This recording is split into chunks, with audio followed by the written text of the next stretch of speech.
Hello बच्चों, क्या हाल चाल है आपके? बढ़िया। बच्चों, हम लोगों ने अपने डे वन और डे टू के अंदर चैप्टर नंबर वन के MCQs, fill in the blanks, match the following, true and false सबको डिस्कस करा, है ना? हमने सारी डिस्कशंस करी फुल कॉन्सेप्ट्स के साथ। डे वन और डे टू में हमने अपना चैप्टर नंबर वन पूरा कंप्लीट कर लिया। आज हमारा डे थ्री है और डे थर्ड के अंदर हम लोग स्टार्ट कर रहे हैं अपना फ्रेश चैप्टर जिसका नाम है forms of business organisations. Forms of business organisations, हाँ के ना? बच्चों, क्लास 11th बीएसटी के लिए हम सब जानते हैं इस बारी हमारा पूरा पेपर पैटर्न एमसीक्यू बेस्ड है। तो उसके अंदर फिल इन द ब्लैंक्स भी आ सकते हैं, मैच द फॉलोइंग भी आ सकते हैं, ट्रू एंड फॉल्स भी आ सकते हैं। खूब वेराइटी है। लेकिन मैंने आपको डे वन डे टू में बताया था कि सर जब तक हमारे कॉन्सेप्ट स्ट्रॉन्ग नहीं होंगे, हमें चैप्टर के बारे में नहीं पता होगा, डिटेल्ड इन्फॉर्मेशन नहीं होगी, तो सर कैसे हम एमसीक्यूज को अटेम्प्ट कर सकते हैं, है ना? तो हम लोगों ने अपनी सारी सीक्वेंस जो करना है, आप लोगों ने जो काम करना है वो डे वन से करना है। आप पहले डे वन देखें, डे टू देखें, तब आपका चैप्टर नंबर वन पूरा कंप्लीट। उसी हिसाब से डे थ्री हम आज स्टार्ट कर रहे हैं चैप्टर नंबर टू का। उसके बाद डे फोर में हमारा चैप्टर नंबर टू कंप्लीट हो जाएगा। ठीक है, day one plus day two हमने कंप्लीट करा अपना chapter number one with concepts, हर चीज। आज हम स्टार्ट कर रहे हैं डे नंबर थ्री अपना चैप्टर सेकेंड के साथ, और डे नंबर फोर तक हमारा ये चैप्टर नंबर टू कंप्लीट हो जाएगा। तो हमें अपने सीक्वेंस खराब नहीं करना।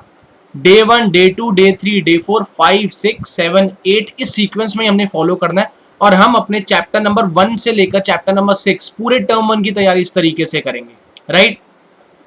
तो आओ हम स्टार्ट करते हैं। और आज हमने जो टॉपिक्स कवर करने हैं पहले उसके बारे में बात कर लेते हैं। हमारा चैप्टर तो फॉर्म्स ऑफ बिजनेस ऑर्गेनाइजेशन है सर, लेकिन आज की जो डिस्कशंस रहने वाली है वो रहेगी एमसीक्यूज पर। साथ में हम बात करेंगे कुछ फिल इन द ब्लैंक्स की। साथ में बात करेंगे कुछ फिल इन दी ब्लैंक्स की। ये दो टॉपिक आज हम लोग डिस्कस करने वाले हैं विद कॉन्सेप्ट्स, हर चीज को समझते हुए बहुत ही अच्छे तरीके से। आओ मेरे साथ साथ स्टार्ट करते हैं हम लोग अपने इस टॉपिक को, राइट? चलिए बच्चों, बहुत ध्यान से देखना है, मुश्किल कुछ भी नहीं है, राइट? ये देखिए,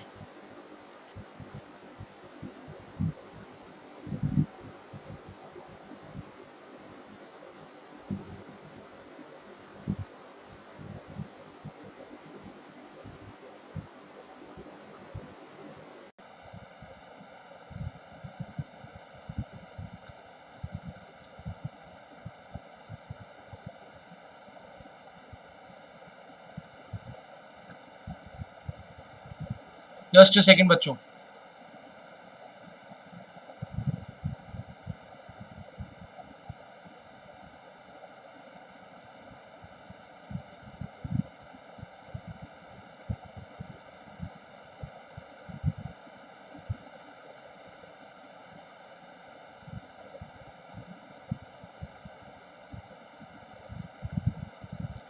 चलो बच्चों, स्टार्ट करने लगे हम। बहुत ध्यान से देखना है अपने सामने।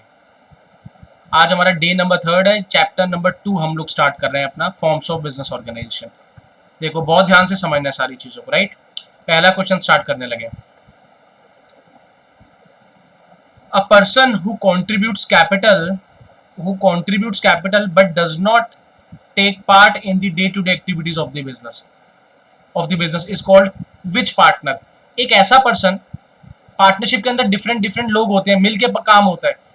दो लोग भी हो सकते हैं। मिनिमम पार्टनरशिप को चलाने के लिए कितने बंदों की रिक्वायरमेंट होती है? 2 पर्सन की। तो मान लो ये 3 पर्सन है, उसमें से एक पर्सन ऐसा है जो एक्टिवली पार्टिसिपेट नहीं करता बिजनेस की डे टू डे एक्टिविटीज के अंदर। वो पार्टनर कौन कहलाता है? क्वेश्चन कह रहा है वो पार्टनर कौन कहलाता है सर? जो कैपिटल भी लगाता है, प्रॉफिट्स में भी हिस्सेदारी रखता है, बस डे टू डे एक्टिविटीज में कंट्रीब्यूट नहीं करता। ये बिल्कुल वैसा पार्टनर है जैसा इसको होना चाहिए। पैसा इसने लगाया, प्रॉफिट ये शेयर करेगा, इसकी लाइबिलिटी भी अनलिमिटेड लाइबिलिटी जैसे एक एक्टिव पार्टनर की होती है। सब कुछ सेम है, लेकिन बस ये डे टू डे एक्टिविटीज या कह लो मैनेजमेंट में पार्टिसिपेट नहीं करता। तो ऐसा पार्टनर कहलाता है बच्चों स्लीपिंग पार्टनर। कौन सा पार्टनर? Sleeping partner. तो हमारा ऑप्शन क्या हो जाएगा? Sleeping partner. जो बढ़िया बंदा है सर, सब कुछ मेहनती बंदा, लेकिन मेहनती है सोने में, ये बस सोया रहता है, पैसा लगा के बैठ गया है कंपनी के अंदर, फर्म के अंदर, पार्टनरशिप फर्म में इसने पैसा लगाया है, प्रॉफिट भी शेयर करेगा, लाइबल भी रहेगा, लाइबिलिटी भी इसकी अनलिमिटेड है जैसे और पार्टनर्स की होती है, बस डे टू डे एक्टिविटीज में पार्टिसिपेट नहीं करेगा सर, हाँ कि ना बच्चों। Question number second, the company form of business organisation is governed by which of the following acts. मतलब जो कंपनी फॉर्म होती है बिजनेस की, आपको पता है different forms of business organisation है, जैसे कि सोल प्रोप्राइटर भी होता है, पार्टनरशिप फर्म भी होती है, कंपनी भी होती है सर, कोऑपरेटिव सोसाइटी भी होती है, हाँ कि ना। उसमें से कह रहे हैं कि कंपनी जो होती है वो कौन से लॉ में रजिस्टर्ड हुई है, कौन से एक्ट में रजिस्टर्ड हुई है, तो वो रजिस्टर्ड होती है कंपनीज एक्ट 2013 में, कंपनीज एक्ट 2013 के अंदर। तो हमारा आंसर यही रहेगा, कंपनीज एक्ट 2013 बच्चों। Question number third sir, question number third, according to companies act 2013, according to companies act 2013, the minimum and maximum number of persons partners allowed in a partnership firm are, ध्यान रखना question कह रहा है partnership firm के अंदर minimum और maximum कितने persons हो सकते हैं, कितने पार्टनर्स हो सकते हैं कंपनी लॉ 2013 के हिसाब से।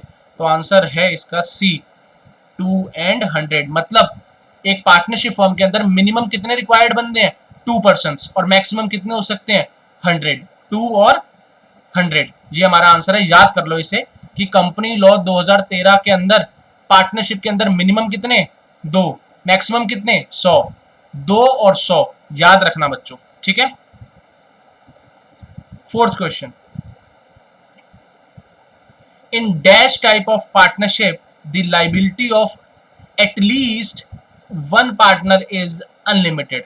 बच्चों अगर मैं वैसे आपसे बात करूं, जो पार्टनरशिप फर्म होती है ना उसके अंदर ना सब पार्टनर्स की लाइबिलिटी क्या होती है, अनलिमिटेड होती है। क्योंकि क्यों अनलिमिटेड होती है, क्योंकि पार्टनर्स और पार्टनरशिप बिजनेस में कोई सेपरेट लीगल एंटिटी होती ही नहीं है, सारी की सारी लाइबिलिटी पार्टनर्स को ही भुगतनी पड़ती है। अनलिमिटेड लाइबिलिटी का मतलब होता है जब उनके पास बिजनेस में प्रॉफिट्स अगर नहीं भी है ना किसी के पैसा पे करने के लिए, तो उन्हें अपने पर्सनल असेट्स, घर के पैसे ला के भी लोगों का कर्जा उतारना पड़ता है, उसको हम अनलिमिटेड लाइबिलिटी बोलते हैं। अगर उनके पास बिजनेस में अवेलेबल प्रॉफिट्स नहीं भी हैं तो उनको अपने पर्सनल असेट्स सेल करके क्रेडिटर्स का पैसा पे तो करना ही पड़ेगा, उसको हम अनलिमिटेड लाइबिलिटी कहते हैं। लेकिन यहां क्या बात हो रही है sir, the dash type of partnership the liability of at least एक पार्टनर की तो अनलिमिटेड होनी चाहिए। तो बच्चों वो जो पार्टनरशिप होती है वो लिमिटेड पार्टनरशिप होती है। कौन सी, ये लिमिटेड पार्टनरशिप बच्चों नई आई हुई पार्टनरशिप है। ये क्या कहती है, ये कहती है कि सर लिमिटेड के अंदर, वैसे मैंने आपको क्या बताया, जो जनरल पार्टनरशिप होती है वहां पर हर पार्टनर की लाइबिलिटी क्या होती है बच्चों, अनलिमिटेड। लेकिन ये जो एक नई पार्टनरशिप आई है लिमिटेड पार्टनरशिप, वहां पर मान लो अगर 3 बंदे हैं तो 3 है, मतलब मान लो चलो 4 है, तो 4 में से कम एक पर्सन की लाइबिलिटी तो क्या होगी बच्चों, एक पर्सन की एटलीस्ट, ये देखो at least one partner liability is unlimited. हाँ बाकी तीनों की हम क्या कर सकते हैं, लिमिटेड कर सकते हैं, बाकी तीनों की हम लिमिटेड कर सकते हैं, लेकिन कम से कम एक पार्टनर की लाइबिलिटी तो उसमें भी क्या होगी बच्चों, अनलिमिटेड ही होगी, बाकी की लिमिटेड हो जाएगी। इसीलिए इस टाइप की पार्टनरशिप को हम लोग लिमिटेड पार्टनरशिप कहते हैं। लेकिन याद रखना जो जनरल पार्टनरशिप होती है वहां पर सारे पार्टनर्स की लाइबिलिटी क्या होती है, अनलिमिटेड। अनलिमिटेड लाइबिलिटी का मतलब पर्सनल असेट्स को सेल करके भी लोगों का पैसा पे करना पड़ेगा। ठीक है बच्चों, वेरी गुड, क्लियर होगी बच्चों। बच्चों ऐप के अंदर मैं बता देता हूं आपको, ऐप के अंदर चैप्टर नंबर 1 से लेकर चैप्टर नंबर 6 तक के पूरे बहुत बढ़िया से नोट्स आपको मिल जाएंगे।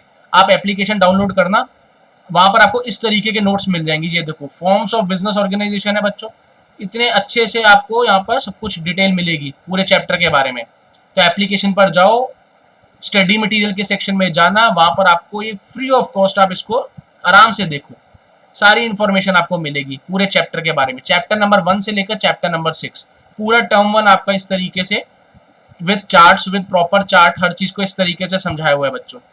ठीक है, लैंग्वेज भी बहुत ईजी है, छोटे छोटे पॉइंट्स हैं, ज्यादा मेहनत की बात नहीं है। ठीक है बच्चों, तो ये मैंने आपको दिखा दिए ताकि आपको पता चले। ऐसा ही सेम चैप्टर नंबर 1 के अंदर भी है बच्चों, ठीक है ना, चैप्टर नंबर 1 डे 1 डे 2, तो वहां भी आपको नोट्स मिल जाएंगे। एप्लीकेशन पर जाओ, 6 के 6 चैप्टर्स के नोट्स अवेलेबल है वहां पर।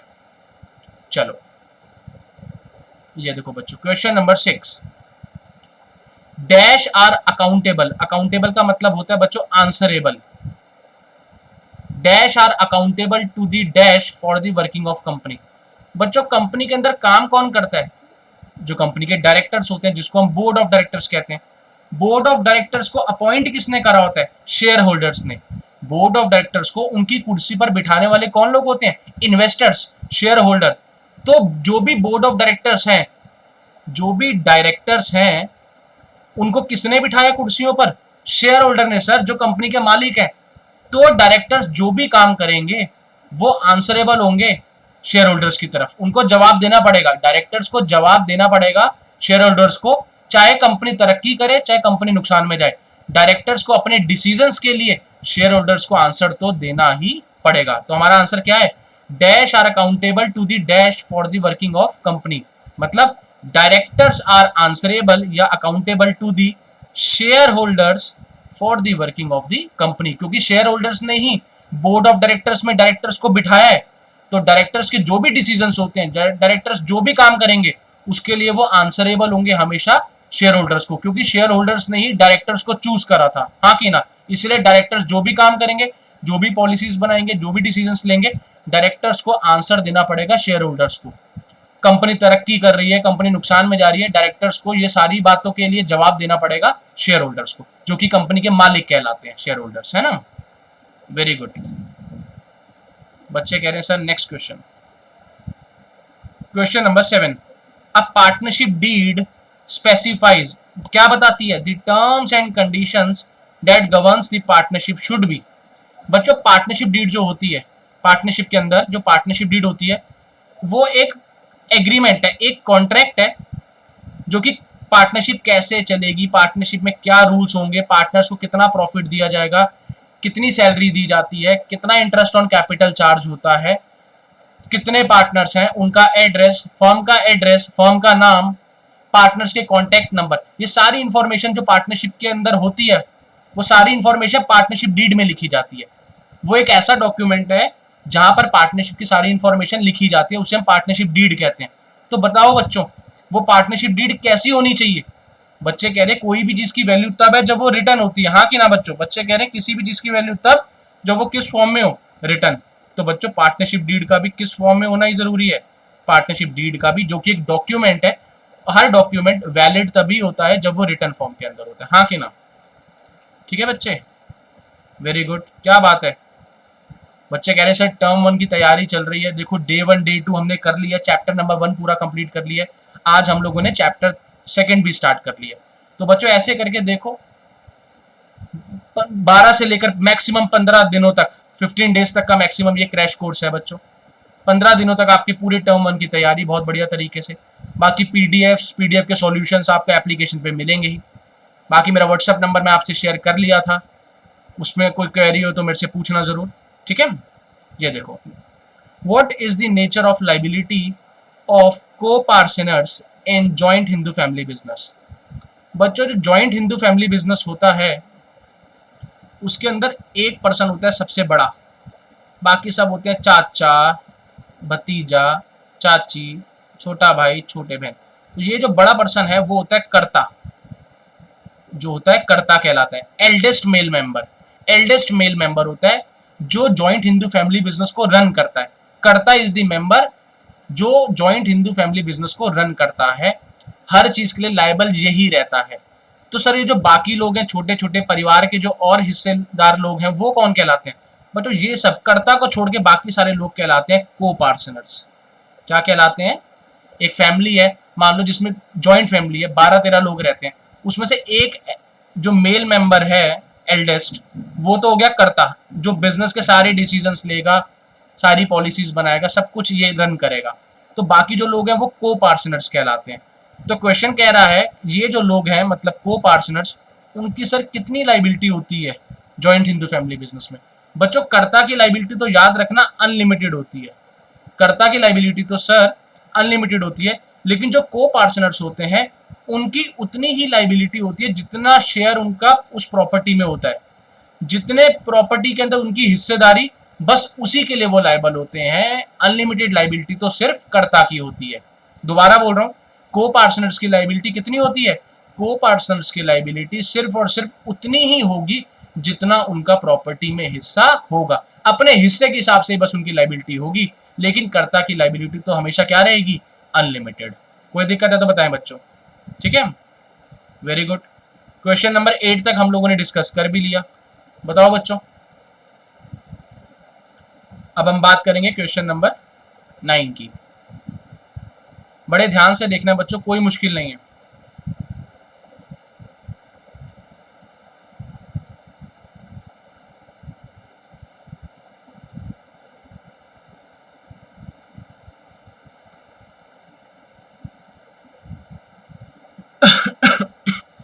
सॉरी।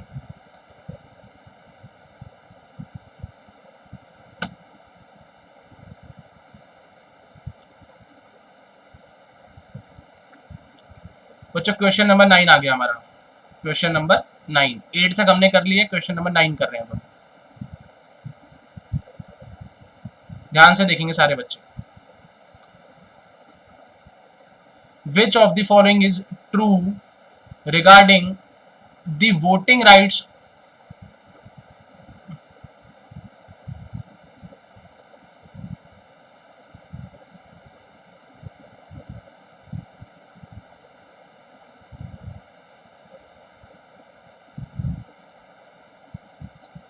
जस्ट अ सेकेंड बच्चों।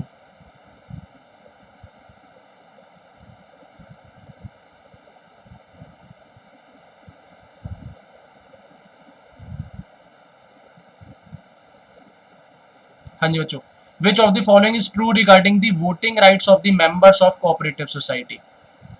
क्वेश्चन कह रहा है कोऑपरेटिव सोसाइटी जो होती है बच्चों, कोऑपरेटिव सोसाइटी बनाई जाती है म्यूचुअल हेल्प के लिए। पहली बात तो याद रखो, कोऑपरेटिव सोसाइटी आपस में ही कुछ मेंबर्स, आस पड़ोसी कुछ लोग एक दूसरे की हेल्प करने के लिए बनाते हैं। इसका मतलब कोऑपरेटिव सोसाइटी बनाई जाती है म्यूचुअल हेल्प के लिए।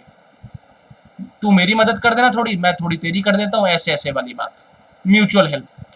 क्वेश्चन कह रहा है कि जो वोटिंग राइट्स होते हैं कोऑपरेटिव सोसाइटी के मेंबर्स के पास, वो किस तरीके से होते हैं। विच of the following is true regarding the voting rights of the members of cooperative society. Cooperative society में बहुत सारे मेंबर्स होते हैं बच्चों जो मिलकर कोऑपरेटिव सोसाइटी को रन करते हैं, और वहां पर किस तरीके की वोटिंग राइट्स रहते हैं वो क्वेश्चन हमसे पूछ रहे हैं। तो बच्चों हमारा जो यहाँ पर आंसर है वो ए है, 9th का A option, equal voting rights to all the members. भले ही, बड़े ध्यान से सुनना, बहुत इंपॉर्टेंट बात है, मान लो ये 6 लोग मिलके या मान लो 16 लोग मिलके क्या चला रहे हैं, कोऑपरेटिव सोसाइटी चला रहे हैं। 16 मेंबर्स है, मान लो 16 मेंबर्स, इसमें से 2 लोग ऐसे हैं जिन्होंने खूब सारा पैसा लगाया हुआ है, खूब सारा पैसा कंट्रीब्यूट करा हुआ है इस कोऑपरेटिव सोसाइटी के अंदर, इसने, ए और बी ने, और खूब सारे शेयर्स हैं इनके पास।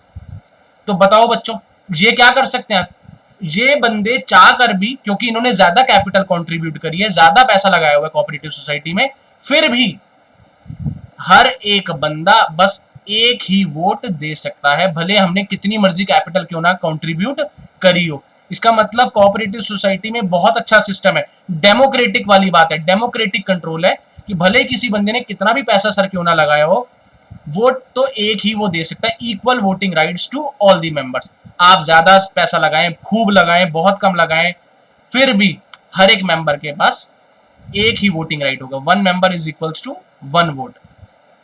डेमोक्रेटिक भी कहते हैं इसको बच्चों, डेमोक्रेटिक कंट्रोल। डेमोक्रेसी वाली बात नजर तो आ रही है, पैसा किसी ने कितना मर्जी लगाया हो सर, वोट वो एक ही दे सकता है। तो हम कह सकते हैं कोऑपरेटिव सोसाइटी में इक्वल वोटिंग राइट्स होते हैं। याद रखना बच्चों, इंपॉर्टेंट बात है। Question number 10, what is the minimum number of members required for a joint Hindu family business। बच्चों जॉइंट हिंदू फैमिली बिजनेस चलाने के लिए 2 कंडीशंस का ही होना जरूरी होता है, at least 2 male members, 2 members, plus बता देता हूं मैं आपको यहां पर, plus ancestral property, ancestral property होनी चाहिए। ये 2 बातें अगर पूरी होती हैं तो हम कह सकते हैं जॉइंट हिंदू फैमिली बिजनेस है। कम से कम कितने लोग चाहिए, कम से कम सर हमें 2 बंदों की रिक्वायरमेंट होती है, और साथ में हमारे पास एंसेस्ट्रल प्रॉपर्टी का मतलब पूर्वजों की प्रॉपर्टी, पुरानी प्रॉपर्टी का होना जरूरी है बच्चों। Question number 11, as per the dash partnership business can be carried on by all partners और any of the partners can act for all. बिल्कुल बच्चों, ये जो बात लिखी है ना, या तो पार्टनर्स सारे मिलके फॉर्म चलाएंगे या कोई भी एक पार्टनर चलाएगा जो बाकियों को भी इन्फ्लुएंस करेगा। मतलब सर ध्यान से सुनना बच्चों, इस कॉन्सेप्ट को कहते हैं हम लोग म्यूचुअल एजेंसी। क्या कहते हैं? Mutual agency. तो आंसर तो पक्का ये है, लेकिन इसका मतलब क्या होता है मैं आपको समझा देता हूँ। ये देखो बच्चों, अगर ये तीन लोग फर्म के अंदर हैं और मान लो इनका नाम है ए, बी और सी। मान लो सी किसी दिन फर्म के अंदर है और ए और बी बाहर गए हैं किसी काम से, तो फर्म के अंदर कौन प्रेजेंट है? फर्म के अंदर सिर्फ और सिर्फ मिस्टर सी प्रेजेंट है।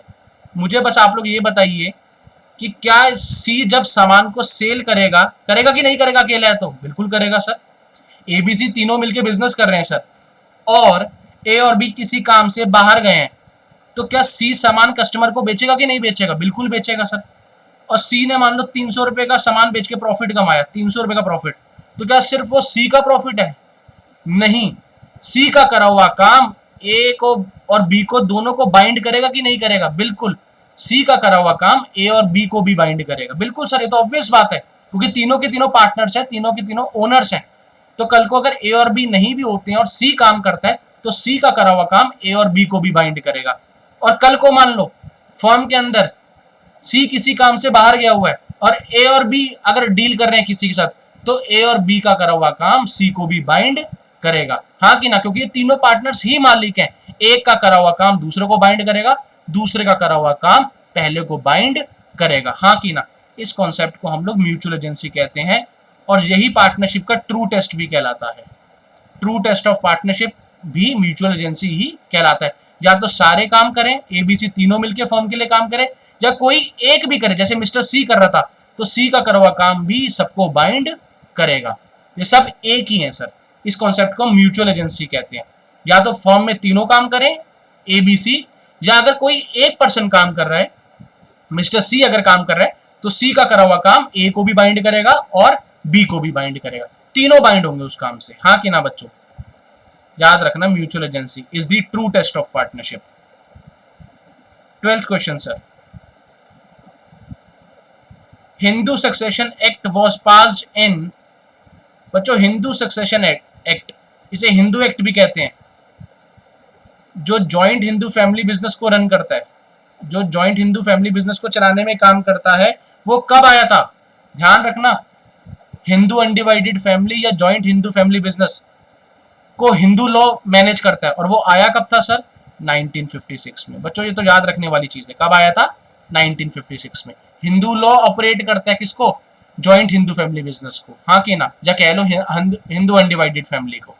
ठीक है बच्चों। Question number 13, in terms of continuity of business which form of organisation is the most advantageous. मतलब जब हम बात करते हैं कि फर्म की कॉन्टिन्यूटी, कौन सी ऑर्गेनाइजेशन ऐसी है, कौन सी फॉर्म ऑफ बिजनेस ऑर्गेनाइजेशन है जो हमेशा कॉन्टिन्यू रहती है, तो बच्चों वो है सिर्फ और सिर्फ कंपनी। वो है सिर्फ और सिर्फ कंपनी, क्योंकि सोल प्रोप्राइटर का मतलब सिंगल ओनर। अगर इसकी डेथ तो बिजनेस खत्म। हाँ कि ना? कोऑपरेटिव सोसाइटी ये भी खत्म हो जाएगी, पार्टनरशिप भी खत्म हो सकती है, लेकिन जॉइंट स्टॉक कंपनी चलती ही रहेगी। Members will come and go, members आए चाहे जाएं, कंपनी चलती रहेगी। कंपनी को लॉ ने ही तैयार करा था, कंपनी को बंद भी सिर्फ लॉ ही कर सकता है। कंपनी चलती रहेगी, कंपनी चलती ही रहेगी। हाँ कि ना?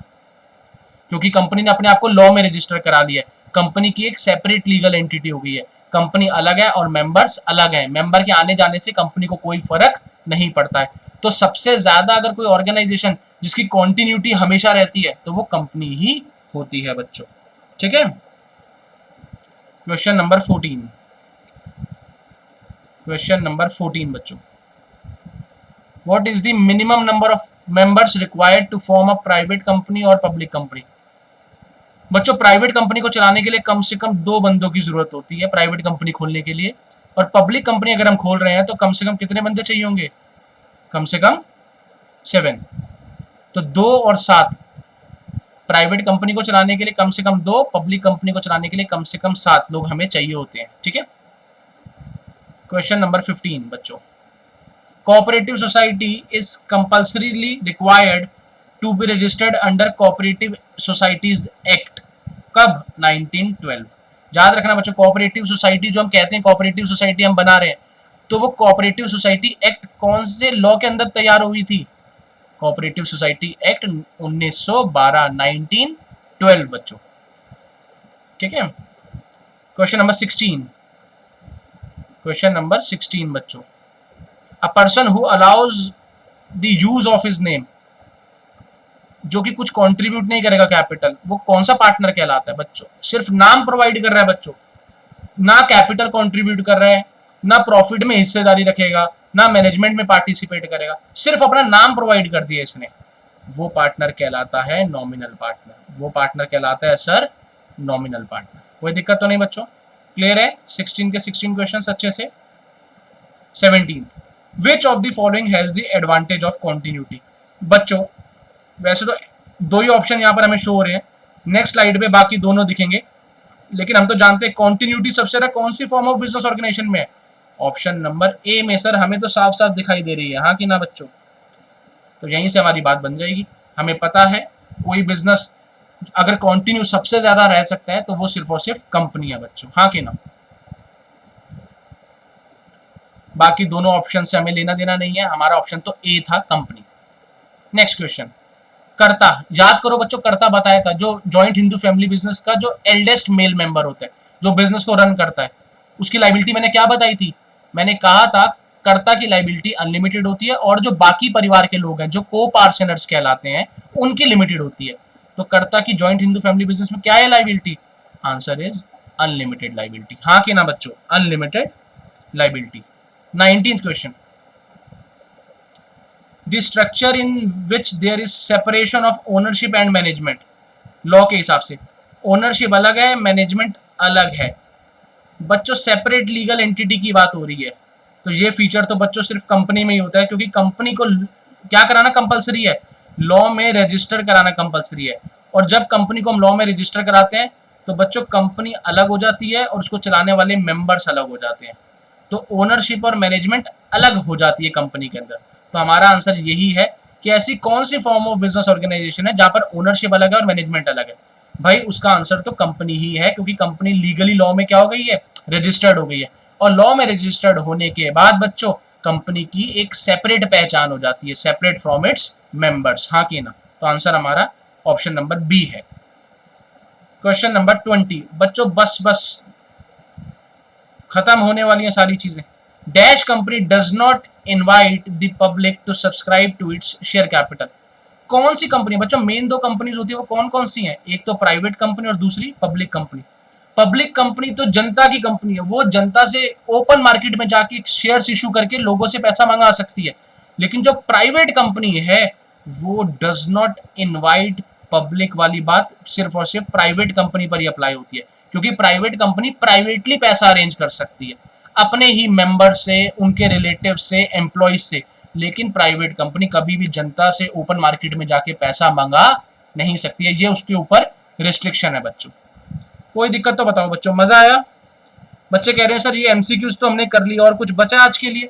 बस बच्चों एक आखिरी चीज बची है, फटाफट से देखो, फिल इन द ब्लैंक्स बच्चों, फिल इन द ब्लैंक्स। अब हम करते हैं फिल इन द ब्लैंक्स। हम लोगों ने एमसीक्यूज करना था आज के लेक्चर में, और हम लोगों ने फिल इन द ब्लैंक्स के बारे में भी बात करनी थी बच्चों। ये देखो, ये हमारा last question, question number 26, fill in the blanks. चलो स्टार्ट कर रहे हैं। The partner who contributes capital and also takes active participation in the management of the firm, वो कौन सा पार्टनर है जो कैपिटल भी कॉन्ट्रीब्यूट करता है, एक्टिवली पार्टिसिपेट भी करता है? वो पार्टनर कहलाता है सर एक्टिव पार्टनर। कौन सा पार्टनर बच्चों? Active partner. B, the minimum number of persons for a private company, अभी सीखा था, प्राइवेट कंपनी को रन करने के लिए, स्टार्ट करने के लिए कम से कम कितने बंदे चाहिए थे?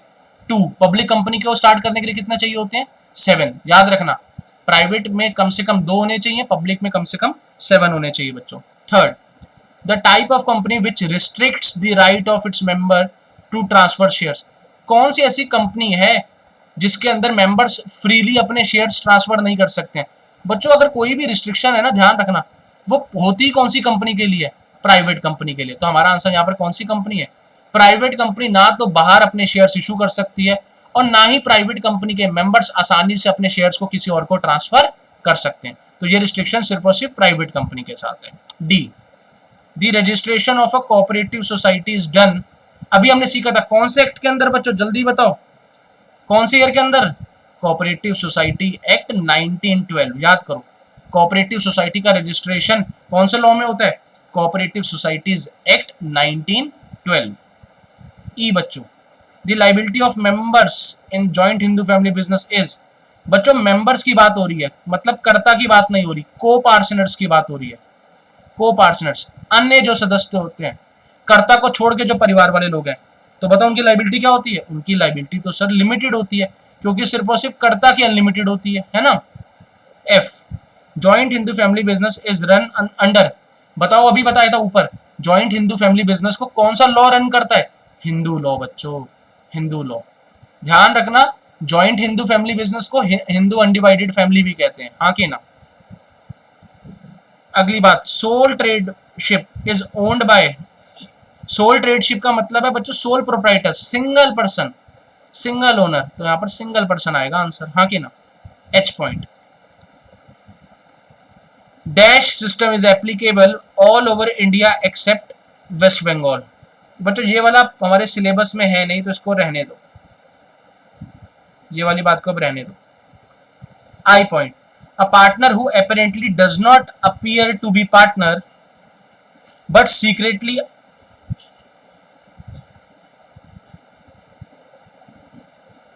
secretly manages the affairs of the business। ऐसा कौन सा पार्टनर है जो छुपके से काम करता है? बच्चों उस पार्टनर को छुपके से जो काम करता है वो सीक्रेट ही तो होता है। तो ये कौन सा पार्टनर कहलाएगा? Secret partner. ये क्या करता है, इसके बारे में कोई बंदा जानता ही नहीं है, फर्म के अंदर कभी ये दिखता ही नहीं है, अकेले में दिखता होगा लेकिन जनता नहीं जानती इसके बारे में। ये वो पार्टनर है जो सीक्रेटली काम कर रहा है, सब कुछ करता है लेकिन सीक्रेटली, तो ये पार्टनर सीक्रेट पार्टनर कहलाता है। और हमारा लास्ट बच्चों आज का question, J, those partners who take an active part in running the business. बच्चों एक्टिवली पार्टिसिपेशन की बात आ रही है फिर से, जो डे टू डे एक्टिविटीज में पार्टिसिपेट करता है। बच्चों वो पार्टनर तो एक्टिव ही होगा, और कौन हो सकता है एक्टिव पार्टनर? बोलो बच्चों, कोई समस्या तो एकदम बढ़िया से। तो बच्चों आज हम लोगों ने कंप्लीट कर लिया अपने कौन से टॉपिक्स, एमसीक्यूज भी कर लिए, फिल इन द ब्लैंक्स को भी हमने डिस्कस करा। और बच्चों आपको क्या बात याद रखनी है, मैंने डे 1 डे 2 के बारे में तो आपको कहा था, उसका लिंक मैं शेयर करूंगा नीचे डिस्क्रिप्शन में, आप देख लेना। लेकिन एप्लीकेशन डाउनलोड करके आपको फायदे जो मिलेंगे, आपको क्या है, आज की पीडीएफ आप वहां से देख सकते हो, उन पीडीएफ के डिटेल्ड एक्सप्लेनेशंस आपको वहीं पर मिल जाएंगे।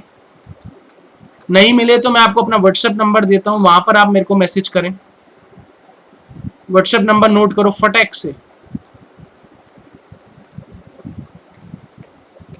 और बच्चों मैं फिर बोल रहा हूं, 12 से लेकर मैक्सिमम 15 क्लासेस तक, 15 डे तक की हमारी जर्नी रहने वाली है, जिसमें से आज हमारा 3rd डे है।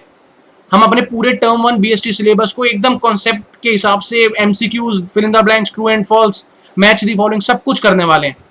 तो डेडिकेशन नहीं छोड़नी है, डे 1 से बात स्टार्ट करनी है, डे 1 से, तभी बात बनेगी। बीच में से देखोगे तो उतना जरा इंटरेस्ट भी नहीं है और उतने फायदे की बात भी नहीं है। ठीक है बच्चों, तो बस आज के लिए तो इतना ही है। ऑल दी बेस्ट है। नेक्स्ट जो हमारा डे 4 होगा उसमें हम अपने फॉर्म्स ऑफ बिजनेस ऑर्गेनाइजेशन मतलब चैप्टर 2 को पूरा कंप्लीट कर लेंगे। ठीक है, तो ऐसे करके हमारा डे 1 और डे 2 के अंदर हमारा चैप्टर 1 कंप्लीट हो गया, डे 3rd और डे 4th में हमारा चैप्टर 2 कंप्लीट हो जाएगा। फिर डे 5th से हम लोग स्टार्ट करेंगे अपनी अगली जर्नी को चैप्टर नंबर 3 के साथ। हाँ कि ना बच्चों, बस लगे रहो बच्चों। All the very best, bye bye.